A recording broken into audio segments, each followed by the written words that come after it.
국무회의와 관련한 쟁점 심리로 넘어갈 계획. 윤석열 전 대통령의 체포방해 혐의 등을 살폈던 재판부는 예고했던 대로 오늘부터 비상계엄 선포문 사후 부서 혐의에 대한 재판에 돌입했습니다. 강희국 수석실장이 전화해서 비상계엄 선포 당일에 받은 문서가 있느냐 이렇게 묻기에 한 장을 강 실장한테 보냈고 네, 서면 받았습니다. 왜 이걸 자네가 가져왔나? 날짜 지났는데 괜찮나? 이렇게 말씀하셨습니다. 하지만 문제 없다는 게 윤 전 대통령의 주장이죠. 문서 기한자인 실무자가 이 내용을 알 수 있기 때문에 이런 경우에는 사후에 전자결제로 할 수 있는 거라고 저는 생각하고요. 사후 문건 폐기에 대해서도 한참 지나서 보고받았다라며 부하에게 화살을 돌렸던 윤 전 대통령. 체포방해 혐의에 대해서는 원점에서 다시 판단해야 한다라며 마지막까지 체포영장 집행 위법성을 강조했습니다. 예, 오늘 오전에는 윤 전 대통령의 체포 방해 혐의, 그리고 오후에는 같은 재판부에서요, 사후 선포문 서명 관련한 심리가 이뤄졌습니다. 오늘 오전에 윤 전 대통령이 다소 예상 밖의 이런 주장을 내놨습니다. 내란죄 수사권이 공수처에 존재하느냐에 대해서 정밀하게 별도로 따져봐야 한다. 또 공무집행방해죄 성립 요건과 관련해서 처음부터 다시 판단해봐야 한다라는 일종의 법 전문가적인 그런 주장을 보이기에는 그렇게 펼쳤습니다. 김지득 의원님, 다시 처음부터 따져봐야 된다 이런 취지로 주장을 내놨어요. 이제 다시 처음으로 돌아가서 예. 공수처가 본인을 수사할 권한이 있었는가 하는 부분부터 처음부터 다시 한번 따져보자. 그래서 공수처가 영장을 발부했고, 그러니까 본인이 지금 특수 공무집행 방해죄에서 심리를 받아야 되는 가장 근본적인 원인이 잘못되었다라는 부분을 지금 주장을 하는 것인데 예. 이 부분과 관련해서 얼마 전에 헌법재판소로부터의 판단이 나왔습니다. 그 당시에 대통령의 권한을 침해했다라고 하는데 헌법재판소는 뭐라고 얘기했냐면 이미 그 국회로부터 탄핵이 되어 있었기 때문에 대통령으로서의 권한을 행사할 수 없는 상황이 되었고 그로 인해서 대통령에게 그 권한을 침해하는 그런 침해가 없었다. 그렇기 때문에 당시 공수처에서 윤석열 전 대통령에 대한 체포영장을 청구하고 집행하는 데에는 아무런 문제가 없었다라는 것이 헌법재판소로부터 나온 판단이 있습니다. 예. 그럼에도 불구하고 지금 다시 이 문제를 지금 지적하고 시비를 삼는 부분, 이 부분은 이 재판 자체가 근본적으로 성립되지 않는다라는 걸 주장하는 것인데 예. 이 부분에 대한 이 재판부의 판단은 저는 명료할 것이다 이렇게 보고 있습니다. 김영 의원님, 그러니까 지난 1월에 모든 국민들이 뉴스 속보로 다 봤던 그 공수처와 경찰이 공동으로 진입해서 체포하려 했던 공수처 너희 나 체포할 권한 없어 이거부터 따지자는 거잖아요 지금. 그러니까 윤석열 전 대통령은 제가 저는 지속적으로 말씀드리고 있는 게 정치 투쟁을 하고 있는 거라고 봅니다. 공수처에 수사권이 없다라는 식으로 얘기를 하는 것은 가장 윤석열 전 대통령의 오래된 주장이고 논리입니다. 윤석열 전 대통령 지지자들에게도 가장 멀리 퍼져 있는 주장이고 여전히 그 주장과 논리를 가지고 이 수사에 대한 부당성 그리고 윤석열 전 대통령의 탄핵에 대한 부당성을 주장하고 있는 상황입니다. 물론 이 사실에 대해서 어느 정도 이미 많은 사람들께서는 윤석열 전 대통령의 주장에 대해서 논리적으로 맞지 않다라고 생각을 하겠지만 여전히 윤석열 전 대통령은 본인을 정치적 투쟁으로서 일환으로서 이걸 삼기 때문에 이런 주장을 계속 이어져 나갈 거라고 생각을 합니다. 제가 여기서 한 가지 지적드리고 싶은 것은 윤석열 전 대통령이 저런 주장을 할 수 있는 이유 중에 하나는 지금 공수처가 굉장한 큰 위기에 빠져 있지 않습니까? 예. 공수처장이 최상병 특검에서 기소가 되었습니다. 그만큼 지금 공수처가 흔들리기 때문에 윤 전 대통령이 저런 주장을 이어나갈 수 있는 겁니다. 민주당에서 공수처를 출범하는 과정에서 너무 졸속으로 출범했고 공수처 운영이 너무나 미숙했기 때문에 저런 주장에도 어느 정도 신빙성을 가지고 더 나아가서 지지하는 사람이 있는 겁니다. 민주당에서 앞으로 지금 민주당이 거대 여당이지 않습니까? 입법하는 과정, 정부 조직을 만드는 과정에서 충분한 수기를 해야 된다는 점을 반면교사 삼기를 바랍니다. 송영우 의원님, 그 법조인이시니까 이거 짧게 여쭐게요. 지금 이런 주장, 그러니까 공수처가 애초에 나 체포할 권한 없다.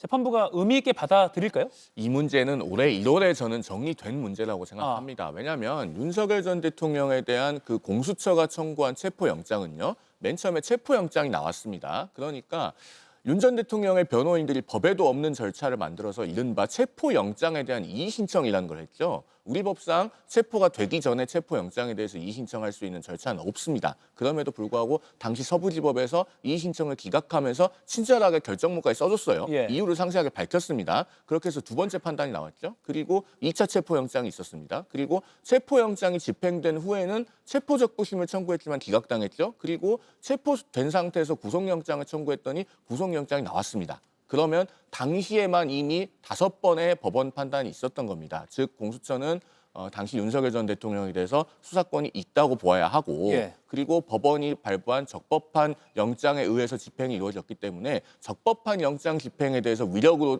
저항하는 것은 특수공무집행 방해의 구성 요건에 전형적으로 해당합니다. 예. 그래서 지금 윤석열 전 대통령이 하고 있는 주장은 이미 우리 사회에서 어떻게 보면 일단락된 주장을 되풀이하고 있는 것이다. 저는 법률가로서는 그렇게 평가합니다. 예.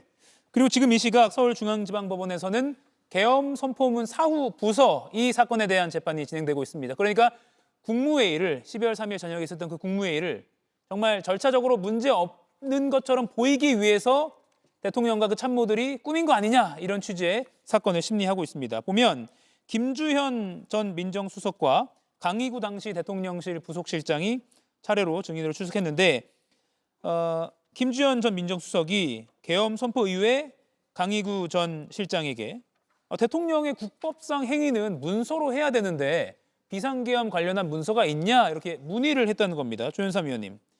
이건 그러니까 없다는 걸 보여주는 겁니까? 그렇다고 해야겠죠. 아마 예. 김주현 민정수석은 법률 전문가 아니겠습니까? 지금 불법 계엄 선포와 관련해서 국무회의로 했던 그런 계엄 선포문과 사후 포고문과 관련해서 그런 문서가 존재해야 함에도 불구하고 그러한 것이 없다는 사실을 확인하고 이 부분에 대해서 지적을 한 것으로 보여지는 것이고요. 물론 불법 계엄이 내용상의 하자도 분명히 있지만 절차상의 하자도 지적을 할 수밖에 없는 그러한 상황이기도 합니다. 그렇기 때문에 이 부분을 치유하기 위하여 뒤늦게 이러한 계엄 선포문과 관련된 사후 포고문을 작성을 지시한 것으로 보여지고요.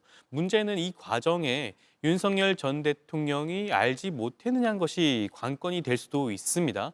윤 전 대통령 입장에서는 본인은 이 부분에 대해서 전혀 알지 못했다라고 떠넘기고 있지만 과연 김주현 수석의 그런 요청에 따라서 예. 강희구 실장이 단독으로 이러한 문건을 만들었을 것인가라는 것에 대해서는 굉장히 큰 의문이 들 수밖에 없겠죠. 아마 그 부분은 윤석열 전 대통령과 당시 김 수석 간의 그러한 부분들에 대한 논의가 이루어지고 난 다음 강희구 부속실장을 통해서 그 문건이 제작되었다고 충분히 유추할 수 있는 상황이 아닌가 싶습니다. 이 부분에 대해서 그 부분에 대해서 수사와 예. 증거가 확보가 돼야 될 필요성이 있지 않을까 싶습니다. 예, 원래 오후 4시에 김주현 전 민정수석이 오늘 증인으로 출석하게 돼 있었는데 개인 사정으로 출석을 안 했다는 소식이 법정 취재 기자에 의해서 들어와 있습니다. 김주현 민정수석은 증인으로 출석하지 않았고요. 다음 심리 때 아마 출석을 하게 될 것 같습니다. 제가 아까 출석했다고 말씀드렸는데 오후 4시 출석 예정이었는데 출석을 하지 않았네요. 강희구 전 부속실장 지난달에 한덕수 전 총리 내란 재판에 나와서 이 부서, 이 문건 작성 관련해서 이렇게 증언했습니다. 폐기를 했으면 좋겠다. 나중에 작성된 게 알려지면 괜한 논란이 될 수도 있겠다라는 취지로 말씀을 하셨습니다. 그러면 윤석열 전 대통령은 서명할 때는 어떻던가요? 서명을 받았습니까? 윤석열 대통령의 서명은? 네, 서명 받았습니다. 왜 이거를 부속실장이 가져왔냐라는 어떤 그런 느낌? 날짜가 지났는데 괜찮겠느냐라고 말씀을 하셨습니다. 예, 송영훈 의원님. 윤 전 대통령이 지난주 재판에서요. 이 의혹 관련해서 강희구가 폐기 뒤에 한참 지나서 나한테 보고했다 이런 취지로 발언했거든요. 그런데 강희구 전 부속실장이 방금 저렇게 진술한 것은 법정에서 선서하고 증언한 것 아니겠습니까? 예. 만약에 저게 사실이 아니고 허위 진술이면요, 저것은 형법상 모해 위증죄에 해당됩니다. 아하. 벌금형이 없거든요. 굉장히 중한 죄예요. 강희구 전 실장이 그렇게 해야 될 이유가 무엇이 있겠습니까? 저는 이런 점에서 윤 전 대통령이 여전히 본인을 보필했던 사람들에게 책임을 전가하는 행동을 계속 보이고 있다. 이렇게 평가하고 예. 강희구 전 실장의 진술은 법적으로는 이런 의미가 있습니다. 저것은 이제 허위 공문서 작성의 구성 요건에 정확하게 들어맞습니다. 왜냐하면 대통령의 명의로 된 문서이기 때문에 대통령이 거기에 대해서 날짜를 허위로 기재하거나 사후적으로 과거의 날짜에 작성되었던 것처럼 서명을 하는 것은 허위 공문서를 완성하는 행위가 됩니다. 그리고 그 서명을 할 때 날짜가 지났는데 괜찮나라고 물어봤다는 것 자체가 위법성에 대한 인식이 있다는 것이 되거든요. 예. 더더군다나 윤 전 대통령은 전직 검찰총장이었기 때문에 날짜가 지났는데 괜찮지 않다는 것을 모를 리가 없습니다. 그런 점에서 굉장히 결정적인 증언이고 그럼에도 불구하고 강희구 전 실장의 탓으로 돌린다면은 저것은 윤 전 대통령에게 이 재판에서도 중요하게 불리하게 작용할 것이다라는 점까지 말씀을 드리겠습니다. 예, 지금까지 알려진 바로는 특검이 파악한 바로는 12월 3일 날 계엄령이 선포됐는데 그 국무회의가 있었는데 12월 7일에 뒤늦게 이제 결재를 했다는 거잖아요. 그러니까 우리가 뭐 흔히 집에서 뭐 간단하게 뭐 금전 출납부 쓸 때 뭐 이렇게 이전 거를 쓰는 이런 수준이 아니잖아요. 국무회의라는 엄정한 공문서에 이렇게 날짜를 달리했다는 것은 또 법적으로 엄정하게 따져봐야 할 문제입니다. 자, 그리고요. 어제 윤 전 대통령의 내란 우두머리 혐의 재판에서요. 여인영 전 방첩사령관이 증인으로 나왔는데 여 전 사령관 정치인 체포조 관련 핵심 증인이죠. 이 정치인 체포조 투입 의혹을 부인했습니다. 뭐라고 했냐면 말실수였다고 말했습니다. 군인들은 기본적으로 입에 밴 말이 있습니다. 체포, 검거 그런 거 입에 배 있습니다. 그게 저도 모르게 뭐 체포 대상자, 체포 명단 그런 얘기를 저도 모르게 하는 경우가 많이 있었더라고요. 나중에 군검찰 진술한 거 보니까 내가 이때 체포란 말을 왜 썼지? 하는 그런 게 지금 헷갈리는 게 되게 많았어요. 군인에게는 체포, 검거란 말이 입에 밴 말이다. 나도 모르게 했다. 이런 주장인데 김진욱 위원님 어떻게 평가하십니까? 저는 납득이 안 되고 설득력도 없다 이렇게 봅니다. 본인이 군 생활을 지금 30년을 넘게 하신 분입니다. 92년도에 소위로 인간했으니까요. 그러면 그중에서 지금 이 방첩사령부에 관련된 병과 몇 년 했습니까? 딱 23년 11월부터 1년 했습니다. 그리고 나머지 대부분의 시간 동안은 정보, 작전, 전략 이런 측면에서 근무를 하셨던 분입니다. 그렇다면 본인이 경찰 생활 30년을 했다라고 해서도 체포, 검거 이런 표현을 잘 안 쓸 텐데 어떻게 군인들이 이 체포, 검거가 입에 밴 말이다 이렇게 얘기할 수 있는가? 과연 이해가 됩니까?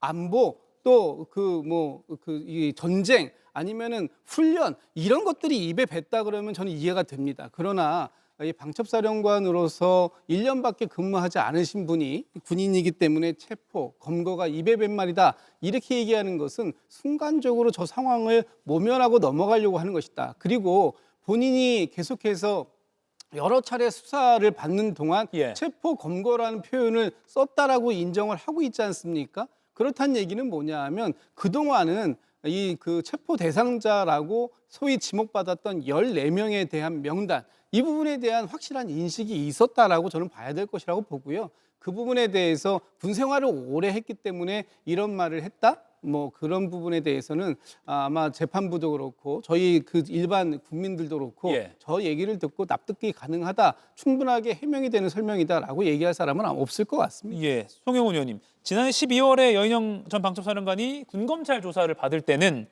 김용현에게 체포 대상자라는 말을 들었던 것 같다 이렇게 진술했거든요. 그것도 그렇고요. 사리에 맞지 않는 말을 하면은 증인의 진술은 본인의 진술 간에 서로 모순이 생기게 됩니다. 여인영 전 방첩사령관이 뭐라고 증언을 했습니까? 그 체포 대상 명단 중에 김어준 씨가 있었는데 그것을 방첩사 요원들은 정치를 잘 모르기 때문에 김호중으로 알고 있었다. 이렇게 믿지 못할 이야기를 했지 않습니까? 그런데 그러면 제가 여인영 전 방첩사령관을 직접 질문할 수 있는 재판장이라면 저는 이렇게 물어보겠어요. 아니 그러면 그 방첩사 요원들은 이게 체포가 증인이 잘못 말한 것이라면 도대체 가수 김호중 씨를 뭘 어떻게 한다고 알고 있었습니까? 아마 답하기 대단히 궁색할 겁니다. 나머지 객체들은 또 어떤지 한번 보겠습니다. 그 체포 대상이라고 하는 사람들이 국회의장 여당 대표, 야당 대표 아닙니까? 그 사람들에 관해서 그러면은 아무런 체포에 관한 언급을 듣지 못했는데 본인이 실수로 반복해서 언급한다는 것이 가능하겠습니까?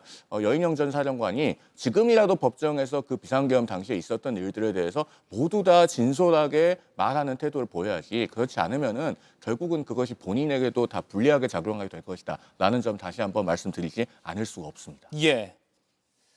여야 패널 모두 방금 여인영 전 방첩사령관의 이배弁말이다. 이 주장은 납득하기 어렵다라고 공통된 지적을 해주셨습니다. 지난 24일 열린 재판에서요. 윤 전 대통령 지지자로 추정되는 방청객이 다른 방청객 사진을 찍어서요. 소셜미디어에 게재하는 일이 있었습니다. 이렇게 사진이 찍힌 방청객이 재판부에 항의하는 탄원서를 내자 지기현 부장판사가 사과하는 일이 있었습니다.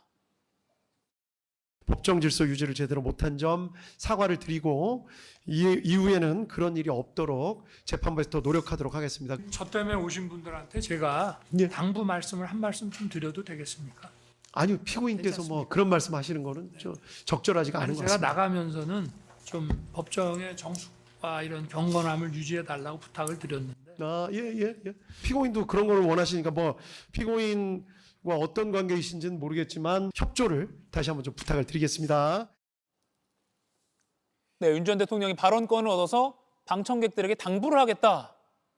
김영희 의원님, 뭐 좀 보기 드문 장면이네요. 그러니까 저거는 피고인의 모습이 아니라 전 정치인의 모습이었다고 생각을 합니다. 아무래도 저 때문에 오신 분을 위해 한마디 하겠다. 이런 말은 피고인의 모습, 법정에선 피고인의 모습이 아니라 정치인들이 흔히 본인의 지지자들을 향해서 하는 메시지라고 보는 게 더 타당할 거라고 생각이 듭니다.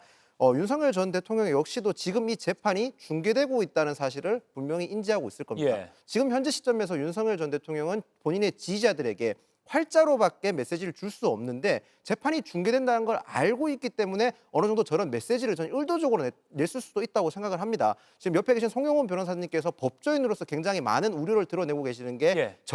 이 쇼츠 정치가 사법부까지 퍼졌다는 겁니다. 지금 흔히 말해서 재판 중계로 인해서 쇼츠의 사법화가 어느 정도 굉장히 많이 활성화된 건데 이 재판 중계가 마냥 긍정적이라고만 볼 수 없다는 점에 어느 정도 보여주는 모습이라 생각은 저는 들기 때문에 앞으로 저희가 이 내란 재판 사건이라든지 모든 특권 관련된 재판 자체가 1심 이후에도 계속 재판 중계를 해야 되는 것에 대해서는 한번 진지하게 숙고할 필요가 있지 않나 이런 생각도 듭니다. 예, 조윤선 위원님, 김영현 전 장관 변호인들이 물의를 일으켜서 지금 논란이 큰데 뭐 그런 걸 의식해서일까요? 윤 전 대통령이 갑자기 발언권 얻어서 방청객한테 한마디 하겠다. 어떻게 봐야 됩니까?